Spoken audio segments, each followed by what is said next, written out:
morning, ladies and gentlemen, and welcome to the press conference of Lithuania's Finance Minister, Mrs. Gintare Skaiste, and Germany's Federal Finance Minister, Mr. Christian Lindner.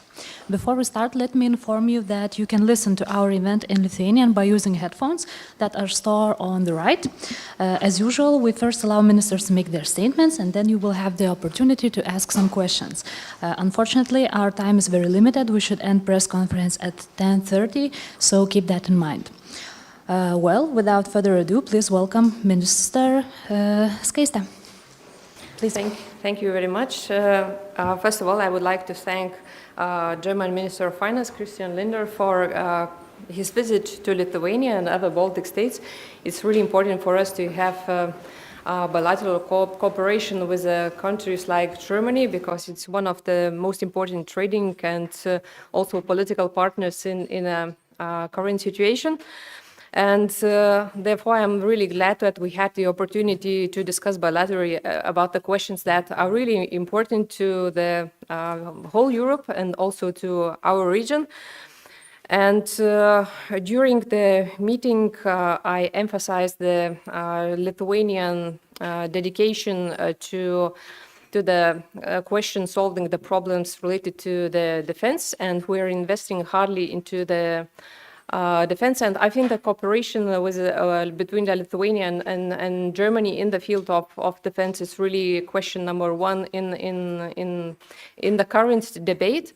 Lithuanian spending for defense in 2024 will be 2.7% of GDP. It's quite a high number related to the other countries, but I think it's quite common in our region. Also, we included in the next year's budget the package for the military mobility and defense infrastructure that is really important in the debate with a decision to have German brigade in Lithuania.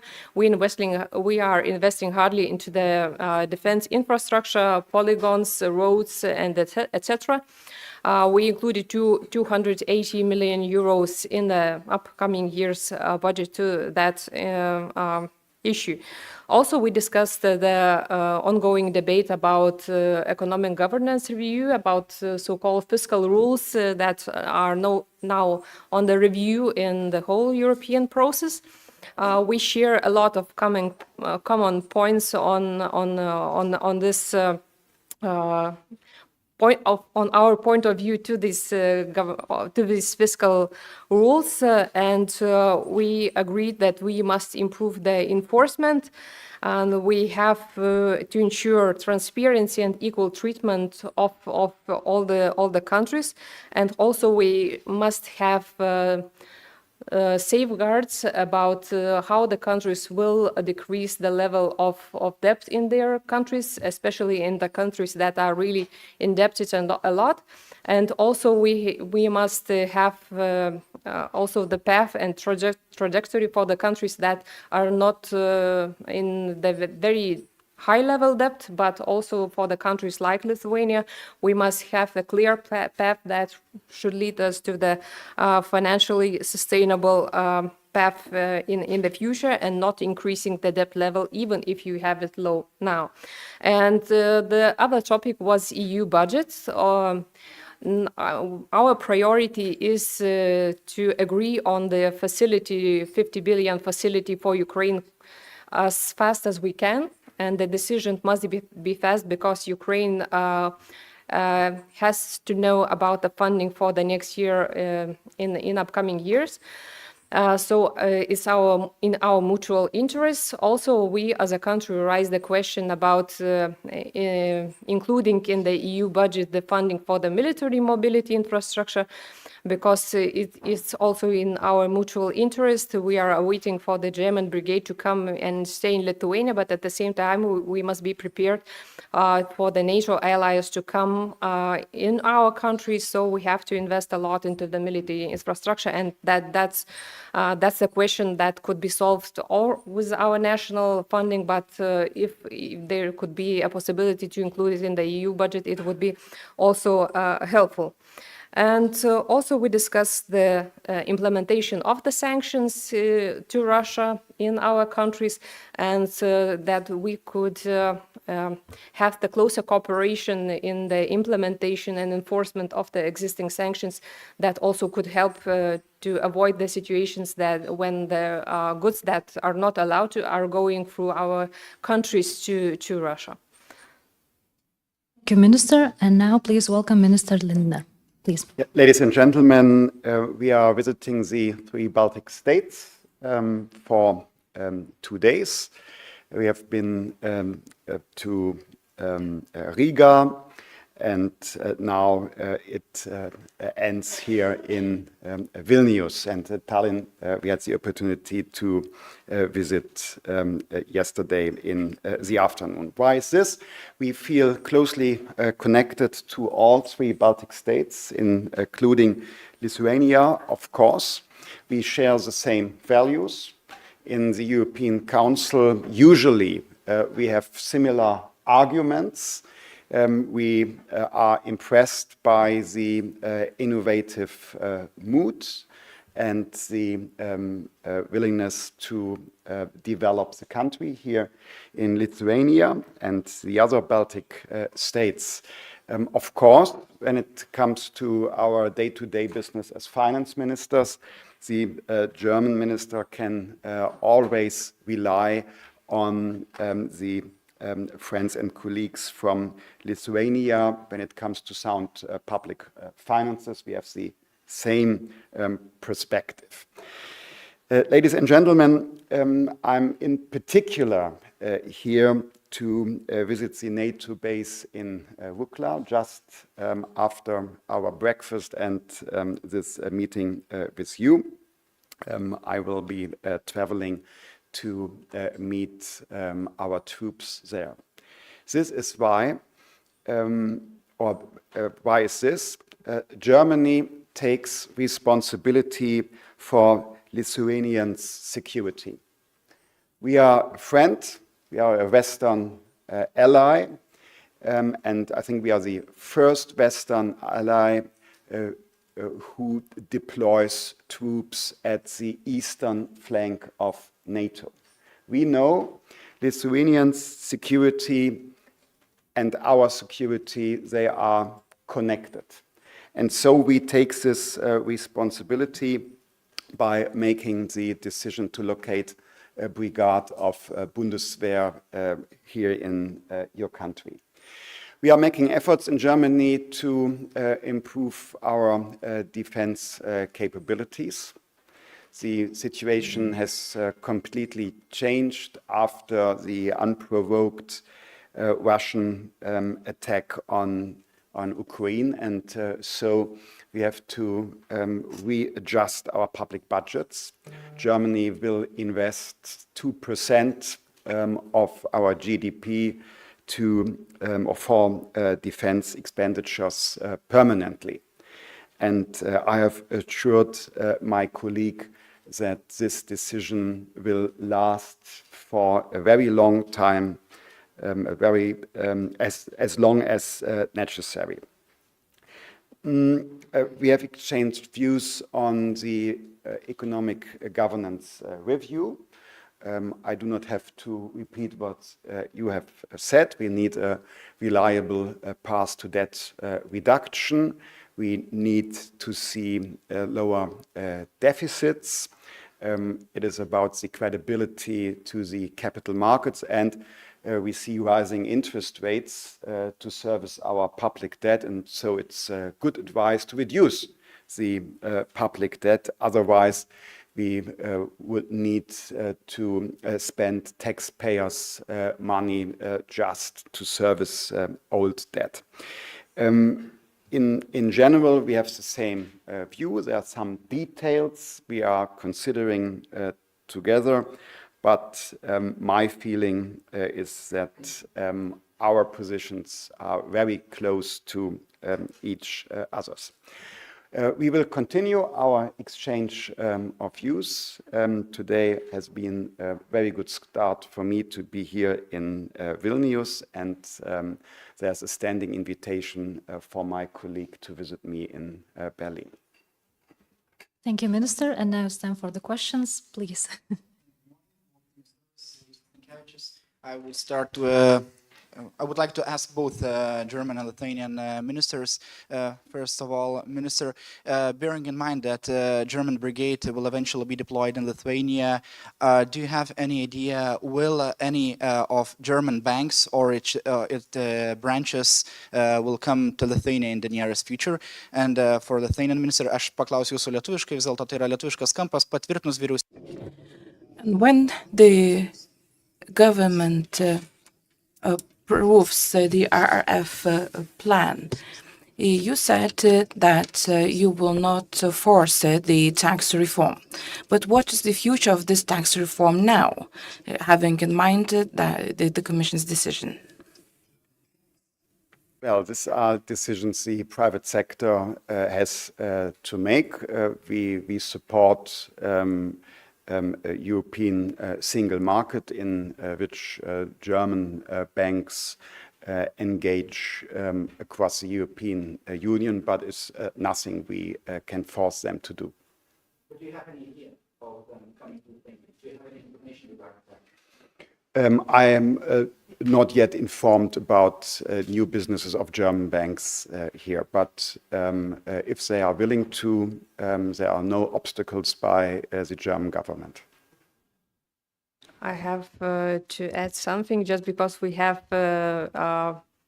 discussions with the Bank of Lithuania. We were going to, for example, to Poland and to Germany as well. We had discussions with the central banks and also with the private banks of these countries. We are trying to have additional players in the banking sector in our country because it's very concentrated. I think it's a good business opportunity, and we have interests from different private sector players. But anyway, it's their private decisions, so I think it might happen just because their interest is really present, but the outcome is not so fast just because it takes time to evaluate everything. And talking about the second question, I will answer it in Lithuanian. Don't be afraid, it's a local issues. Mokesčių paketo prie... Regarding the tax reform package, it has always been an issue that had to be addressed. For over a decade, we were receiving recommendations from international institutions to do so, but we never dared to do it. And this time, tax reforms are linked to the funding that we are expecting from the EU. Tax reform is a very sensitive issue. That's why discussions take a long time. And with our coalition partners, we have agreed that we will not force making decision on this issue in order to avoid making hasty decisions.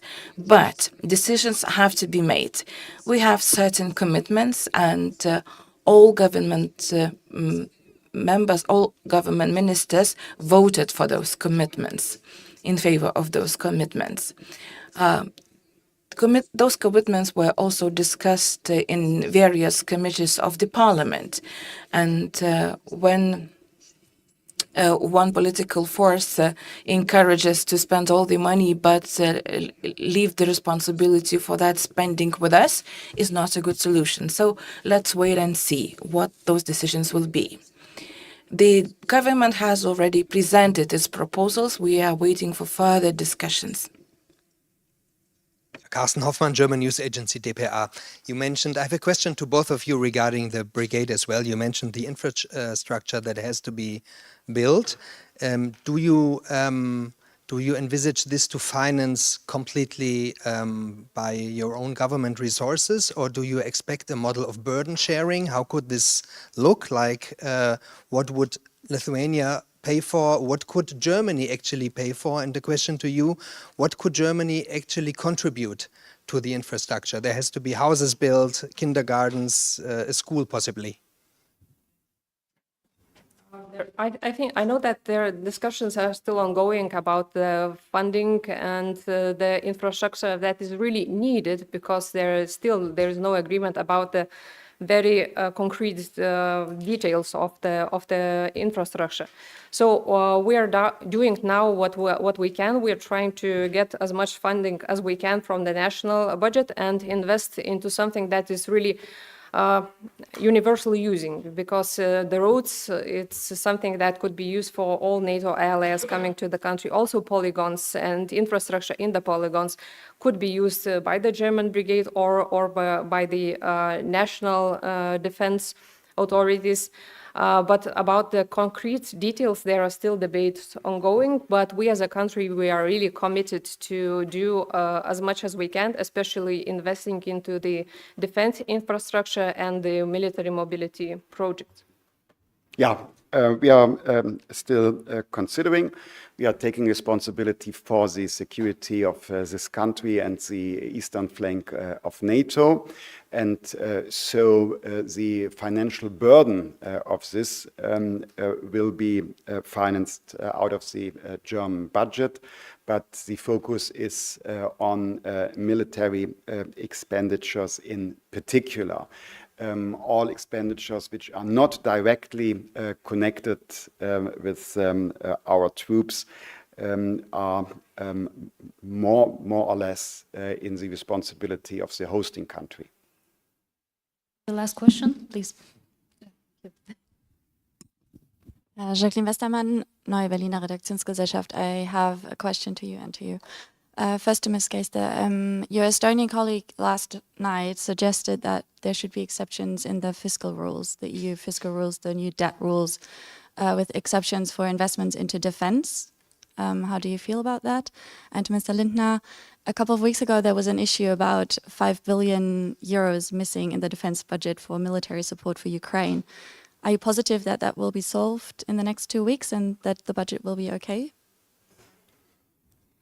Yes, we discussed also with the minister about our proposal to have a special smart treatment of the defense investment in the fiscal rules. What we are proposing is not the golden rule, trying to cut everything what's invested in the military infrastructure out of the spending. What we are suggesting, we have a special treatment when the goods, military goods are arriving in the country, and it will not affect the debt level of the country in a longer period of time. That means it's not a golden rule, it's a special treatment for the defense investment. And I think it's broadly shared by the countries in this region that this exception is needed, and we had this problem even previously with the old fiscal rules. So we're trying to solve the practical problem that is present there. So we definitely supported it. So we presented the joint paper with other countries in this region. But I think looking at the current debate in the European level, this suggestion is really broadly accepted by the different member states. So I hope it could be included in the fiscal rules. Yeah, I think it's likely that something like this will be included in the fiscal rules. It's reasonable. It does not harm the soundness of public finances. It's just a pragmatic approach. Otherwise, we would have to start excessive deficit procedures in years in which the procurement of military equipment is seen in the annual budget of a member state, and I think this can be avoided. With regard to the German budget for 2024, we are preparing the final arrangement of the draft for the budget committee, and there has been a new demand by the Ministry of Defense, and we are considering this demand. It was a number which differs a bit from the one you mentioned, and we will find consensus. and the consensus will be found by being very precise what is needed. So we thank you both ministers. Thank you Okay. all and have a great day.